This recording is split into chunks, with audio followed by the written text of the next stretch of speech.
Budeme opäť potrebovať našu úžasnú misu, ale tentokrát si ju nedám na hlavu, lebo odkedy si ju dávam na hlavu, tak nepočujem na pravé ucho.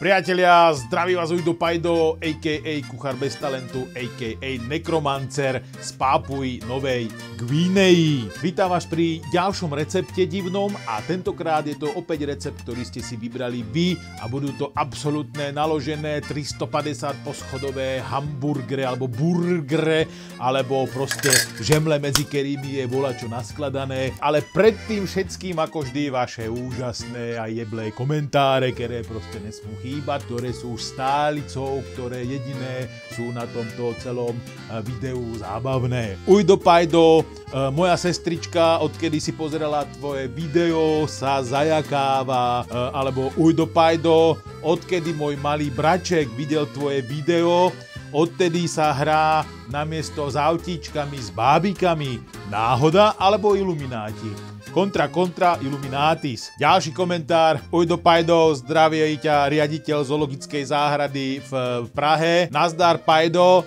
náš slon nechtěl žrát absolútne nic, ale udelali sme mu jeden z tvých receptů a odtedy máme svatý klid, protože zdechl. Bohužiaľ, stáva sa aj to. To je všetko a poďme na recept, pretože recept bude absolútne tusto jednoduchý.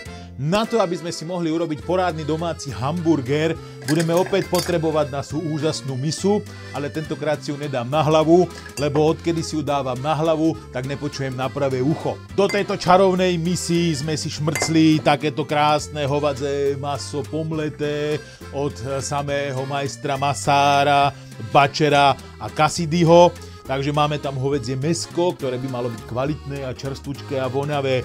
Nebudeme do toho dávať žiadne srágory ani blbosti, len zoberieme takto soličku, pekne to osolíme z lahúčka, zoberieme do toho takéto koreníčko, z lahúčka to okoreníčkujeme, trošku z lahúčka vácej, dáme zase do toho trolilinku Worcestera, pretože toto všetko to je jak taká alchýmia, všetko to tam musí byť. Dáme do toho trolilinku takejto pažitky, voňavučkej a pažitku si samozrejme nasekáme čím iným, našim úžasným sekáčikom. Pozor na prsty, výborné. Už som v tom sekáčiku zbehnutý jak takí tí čínsky majstri, ktorí proste majstrujú a že dobre, tak, toto by tam bolo. No, máme tam veľmi dobrú vec.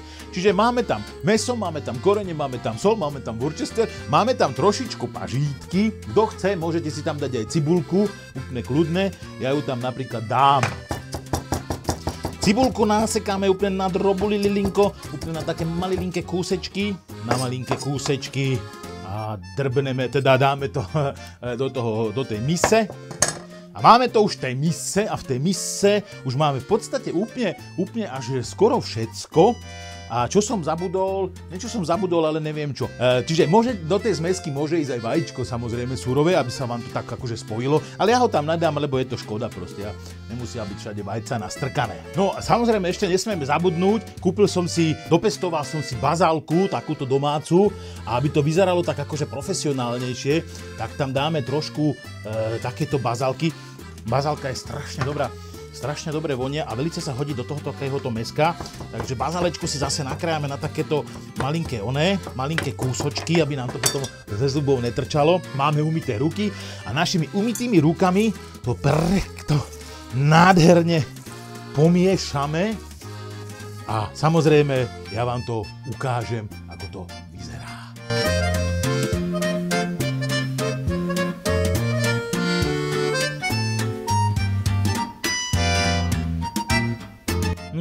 Nádherne to vonia. A jak už to máme takto pomiešané, pekné, premiesené, tak si urobíme pekné, porádne burgere. Toto si dám na bok, skoro mi to padlo. Burger si urobíme tak, že si zoberieme takto do ruky. Ruky môžeme mať trošku jemne navlhčené, aby sa nám to maso nelepilo. A jemným zášvihom zozadu, dopredu, takto to položíme na ten stôl a pekne si to takto z toho stola zase zobereme, lebo sa mi to celé rozpadlo, takže ešte raz. To takto švacneme o ten stôl a vytvarujeme si z neho taký pekný kus na veľkosť žemle. Stred pálčekom trošku takto pritlačíme, pretože pri pečení sa to mäso scucne a ten stred by sa nám vydúla, tam by sa mäso poriadne neprepieklo. Urobíme si ich viacej, lebo my budeme robiť poschodový burger 300 km do výšky a 402 km do hĺbky a 2 cm do šírky, aby sa nepovedalo.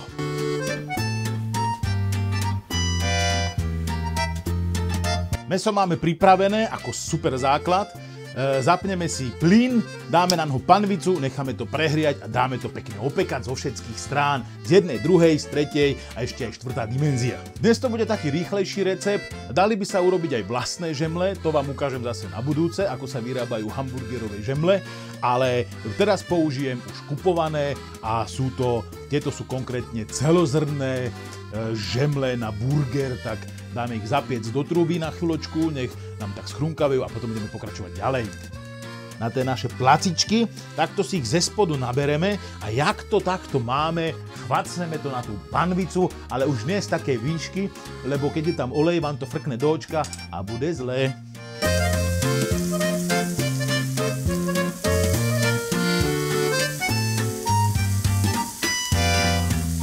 Ale pozor!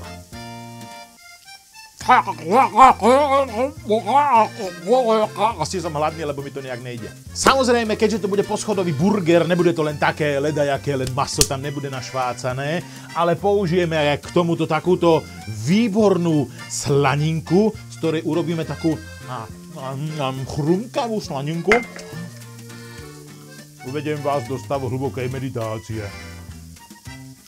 Medzi tým, ako sa nám robí mäsko, nakrájame si nadrobno cibulku a tú cibulku si zľahúčka prepečeme na tej panvici. Samozrejme, k hamburgerom nesmú chýbať ani hranolečky, takže zoberieme si domáce krumpličky, nakrájame si ich na tenké hranolečky, úplne jednoduché, takéto krásne tenulinké hranolky.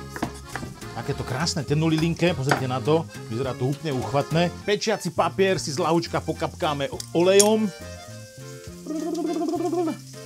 Úplne z ľahulinka. Šupneme tam takto tie krumpličky. Šup. Z ľahúčka opepříme. Ale úplne máličko. Trojlilinku rozmarínu ku krumpličkám. 1-2 vetvičky rozmarínu k zemiačikom a šup do trúby s tým.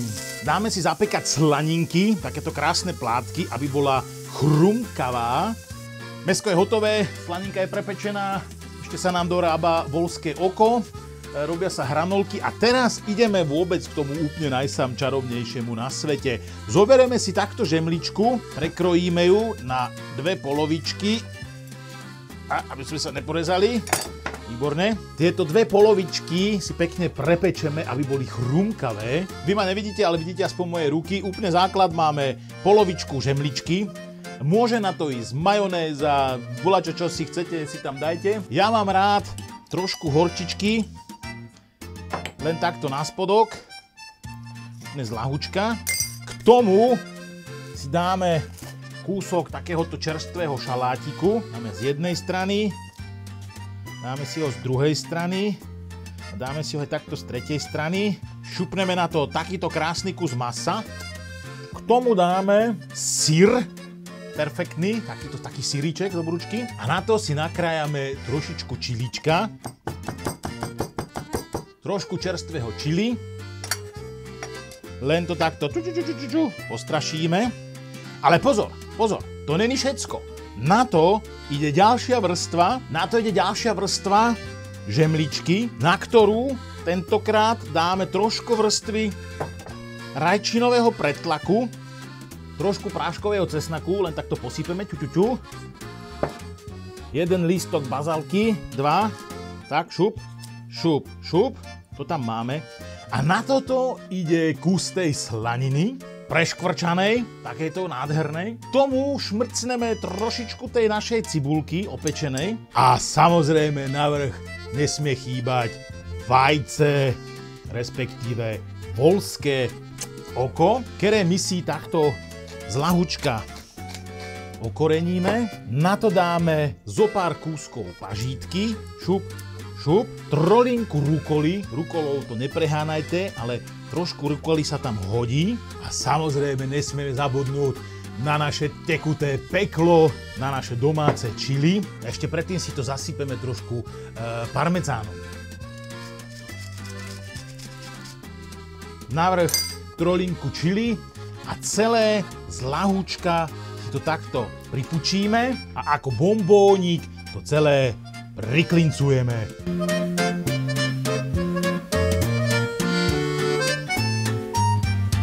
Priatelia, ako ste videli, domáci burger je hotový so všetkým, čo k tomu patrí. Samozrejme, treba si k tomu ešte urobiť nejakú omáčku. Omáčiek je strašne veľa, urobte si akú len chcete, alebo to jedzte len takéto. Ďakujem vám za vaše sledovanie, ďakujem vám za vašu priazeň, ďakujem za váš subscribe. Nezabudnite si zaškrtnúť zvonček, aby vám prichádzali upozornenia. A samozrejme dám nové hlasovanie, aby ste si vybrali opäť vy nejaké jedlo, ktoré ja mám pripraviť. Priatelia, z mojej strany je to všetko. Hajdala bajdala, majte sa krásne a ja sa pustím do tohoto absolútne tutti frutti naloženého hambáča. Neviem, z jakej strany sa mám do toho zahryznúť, ale zahryznúť sa do toho treba porádne. Takto, jak to zoberete, takto, jak to je. To je jak dobré. To je dobrota. Priatelia, hajdala bajdala.